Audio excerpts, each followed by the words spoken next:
దేవునికి స్తోత్రం.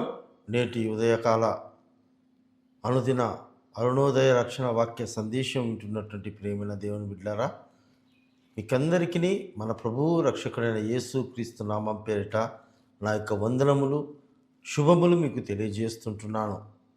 ఈ దిన వాక్యములు మనం చదువుకుందాం. దావీదు రచించినటువంటి 10వ కీర్తన 4వ చరణం. దుష్టులు పొగిరెక్కి యెహోవా విచారణ చేయాలనుకుందురు, దేవుడు లేడని వారెల్లప్పుడూ యోచించుదురు. ప్రియులారా, దావీదు తన జీవితములో దుష్టుల ద్వారా, శత్రువుల ద్వారా, వ్యతిరేకమైన వ్యక్తుల ద్వారా తను అనుభవించిన అనుభవాలను, కష్టాలను, ఆయన పడిన శ్రమలను ఈ కీర్తన ద్వారా మనతో తెలియజేస్తుంటున్నాడు. ప్రధానంగా ఈ 10వ కీర్తనను మనం గమనించినట్లయితే దుష్టులకు, నిరపరాధులకు మధ్య జరిగినటువంటి సంఘర్షణ అండి ఇది. నిరపరాధులు అంటే ఏ పాపము చేయనటువంటి వారు, ఏ హాని, ఏ కీడు తలపట్టినటువంటి వారు, చెడుతనాన్ని విసర్జించిన వారు, దేవుని నమ్మి, దేవుని యందు భయభక్తులు కలిగి, దేవునికి లోబడి ఈ లోకానుసారమైన జీవితాన్ని, ఈ లోక సంబంధమైనటువంటి పాపానికి దూరంగా జీవించేవారు నిరపరాధులండి. ఈ దుష్టులు ఎలాంటి వారంటే, వీరు తమ హృదయమందు పొగిరెక్కి, అంటే ఈ వాక్యములో 4వ యొక్క చరణాన్ని మనం విడమర్చి చూసినట్లయితే దుష్టుల యొక్క స్వభావం మొదట్లో ఎలాగుంటుందంటే పొగరెక్కండి. ఏమి పొగరు? అధికారం అనే పొగరు, డబ్బులున్నాయనే పొగరు, అండబలం, సామాజిక బలం, ఆధిక్యమైన బలం వాళ్ళకున్నాయనే ఒక పొగరు, ఒక అహంకారము, ఒక విచ్చలవిడితనము. ఈ పొగరుకు పర్యాయ పదాలుగా చూస్తే నేనే గొప్ప, మేమే గొప్ప, ఇదంతా మాదే అని అనుకునేవాళ్ళండి. రెండవదిగా గమనించినట్లయితే ఇలాంటి స్వభావం కలిగిన వాళ్ళు దేవునికి ప్రార్థన చేయరండి, దేవుని మీద ఆధారపడరు, దేవుడంటే భయం ఉండదు, దేవుడంటే వాళ్ళకు భక్తి ఉండదు. అక్రమము, అన్యాయము, మోసము, దౌర్జన్యము, ఈ యొక్క బలహీనులమైనటువంటి వారి మీదికి, మంచితనముగా జీవించే వారి మీదికి, ఇది యొక్క పాపము చేయొద్దు, చెడు పనుగా జీవించద్దు, భయభక్తులు కలిగి జీవించని చెప్పే వారి మీదికి వీళ్ళు దౌర్జన్యంగా ఏమైనా చేయుటకు బరి తెగించిన వాళ్ళని మనం చెప్పాలండి.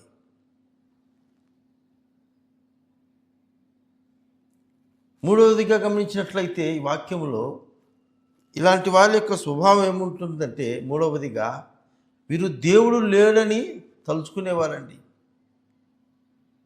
ఎక్కడున్నాడు దేవుడు? ఎవరు దేవుడు అని దేవుడు అంటే భయం లేకుండా నేనేమైనా చేయగలుగుతాం, మేమేమైనా చేస్తాం అని తాము అనుకునేవారండి ఈ యొక్క దుష్టులు. 3 స్వభావాలండి. మొదటిగా పొగరెక్కినటువంటి వాళ్ళు, దేవుడు అంటే భయభక్తులు లేనటువంటి వాళ్ళు, దేవుని దగ్గర లోబడి చెప్పుకునేటువంటి వాళ్ళు కాదు, ప్రార్థించే వాళ్ళటువంటి అలవాటు లేనటువంటి వాళ్ళు. మూడవదిగా గమనిస్తే అసలు దేవుడే లేడనటువంటి వాళ్ళండి వీళ్ళు. ఇలాంటి స్వభావం కలిగిన వాళ్ళు ఎవరైనా ఏదైనా మంచి చెప్పితే ఇది పద్ధతి కాదు, ఇలా జీవించకూడదు, ఇలా చేయకూడదు, ఇలాంటివి ఉండకూడదు, దేవుడు అనేవాడు ఉన్నాడు, ఆయన చూస్తుంటున్నాడు, ఆయన ద్వారా మనకు శిక్ష వస్తుంది, ఆయన ద్వారా ఆయన కోపానికి మనము కారకులమవుతాము అని చెబితే ఈ దుష్టులు ఒప్పుకోరండి దాన్ని. అలాంటి నిజమైన దేవుని యొక్క మాటలను వ్యతిరేకిస్తారు వీళ్ళు. ఎందుచేతనంటే గర్వము, మాకు అధికారం ఉంది, మాకు బలం ఉంది, మాకు జనబలం, అధికార బలం, డబ్బు బలం, ఐశ్వర్య బలం అంతా మాదే ఉంది, మేమేమైనా చేయగలుగుతాం, నువ్వు నమ్మిన దేవుణ్ణి, నువ్వు నమ్మిన సిద్ధాంతాన్ని, నువ్వు నడుచుకునే మార్గాన్ని మేము వ్యతిరేకిస్తాం అని చెప్పి నిరపరాధులుగా ఏ పాపము చేయనటువంటి వారిని, ఎవరికి హాని చేయనటువంటి వారిని, అందరికీ మంచి చేసే వారి మీద ఈ దుష్టులు ఎప్పుడు కూడా వారిని నష్టపరచాలని, వారిని బాధపరచాలని, అవసరమైతే వారిని చంపాలని కూడా ఆలోచన చేస్తూ ఉంటారండి. అందుకే దావీదు భక్తుడు అంటాడు, వారిని దుష్టులు అంటున్నాడండి. దుష్ట స్వభావం కలిగినటువంటి వాళ్ళు, సాతాను యొక్క స్వభావం కలిగినటువంటి వారు.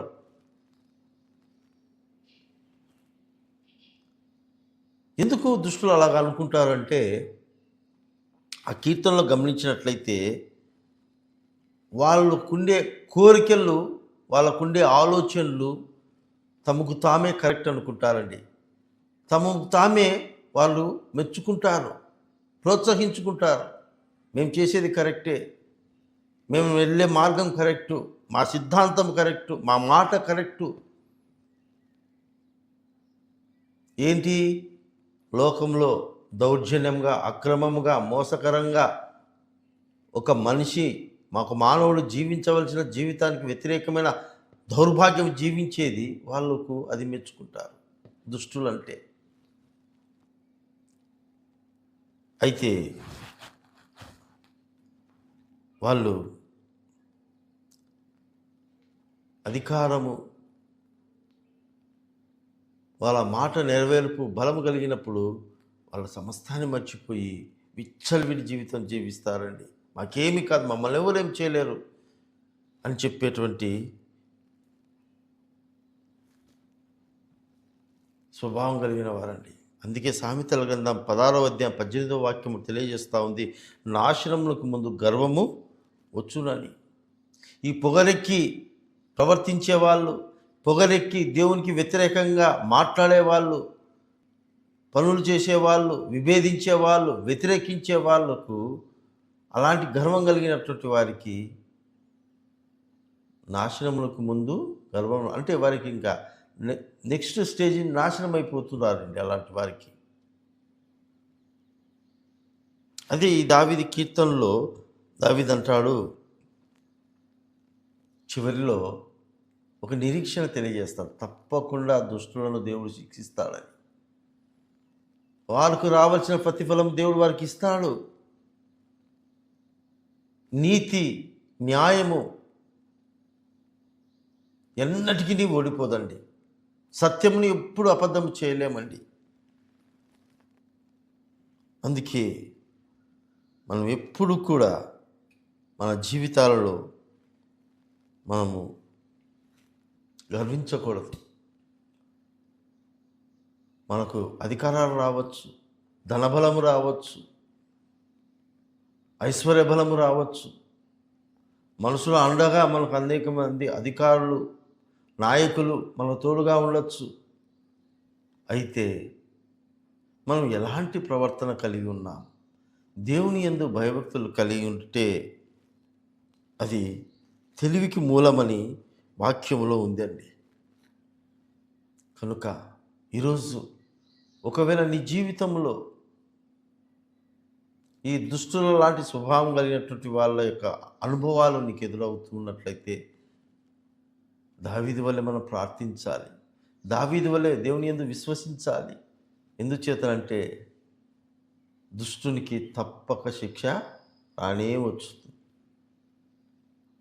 ఈరోజు వాళ్ళ పరిస్థితి బాగుంటుంది, ఈరోజు అన్నీ బాగా జరుగుతూ ఉంటాయి.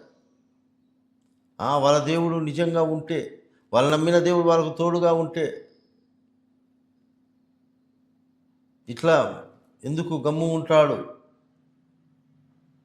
అని చెప్పి వ్యతిరేకంగా రెచ్చగొట్టే విధంగా, నిరుత్సాహపరిచే విధంగా మాట్లాడుతూ ఉంటారు. పరిస్థితులు మనకు కనబడుతూ ఉంటాయి. అయితే ఆ పొగరెక్కి మాట్లాడేటువంటి దేవుని భయం లేనటువంటి మాటలను మనం లక్ష్య పెట్టవలసిన అవసరం లేదండి. ఎందుకంటే మన దేవుడు నిజమైన దేవుడు, మనం నమ్ముకున్నటువంటి దేవుడు సర్వశక్తివంతుడు. ఎలాంటి పరిస్థితుల్లో నుండి అయినా ఆయన విడిపించగలిగినటువంటి దేవుడు అండి. హల్లెలూయా, దేవునికి స్తోత్రం. కనుక ఈనాటి కాల పరిస్థితుల్లో ఒకవేళ క్రైస్తవ జీవితానికి వ్యతిరేకమైనటువంటి పరిస్థితులు ఎదురు కావచ్చు. దుష్టులలో పొగరెక్కి వారి ప్రవర్తనలో, వాళ్ళ మాటలలో, వారి యొక్క చేష్టలలో ఒకవేళ ప్రస్తుత పరిస్థితిలో వాళ్ళు అధికారంగా చేయొచ్చు. అయితే దుష్టునికి నాశనం తప్పకుండా వస్తుందండి. దేవునికి వ్యతిరేకంగా ప్రవర్తించే వారి యొక్క జీవితాలలో దేవుడు తప్పకుండా ఆ యొక్క శిక్షను దేవుడు తీసుకొని వస్తాడు. కనుక ఈ యొక్క ఉదయకాల సమయంలో మనమందరము కూడా దేవుని దగ్గర మనం ప్రార్థన చేద్దాం. అలాంటి దుష్ట స్వభావము నాలో రాకుండా నాకు సహాయం చేయి ప్రభువా.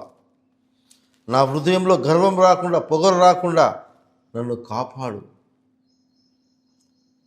దేవుడు లేడు అనే మూర్ఖపు ఆలోచన నా దగ్గరికి రాకుండా చేయి. ప్రతి నిమిషము నీవు చూస్తున్న దేవుడవని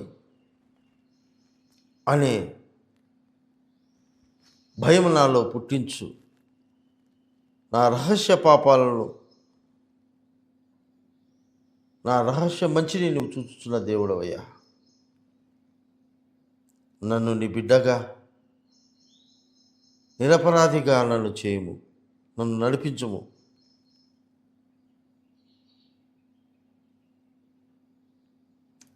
యేసయ్య పేరుతో అడుగుచున్నాము తండ్రి, ఆమేన్.